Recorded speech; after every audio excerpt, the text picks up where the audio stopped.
ก็บัดทั้งกลองทั้งน้อยเลยตาเพิ่นนางแกะบักคำหวานหวาน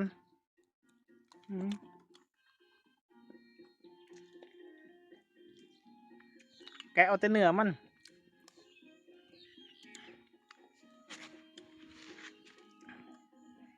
เบิ่งพี่น้องครับเปียก เฮ็ดเป็นบักคำเปียกนางแกะฟังเพลงไว้นำบรรยากาศทุ่งนาสบายบือบรรยากาศเม็ดนี่เอาไปขัวครับพี่น้องเม็ดนี่ขัวยำเพลินเลยครับ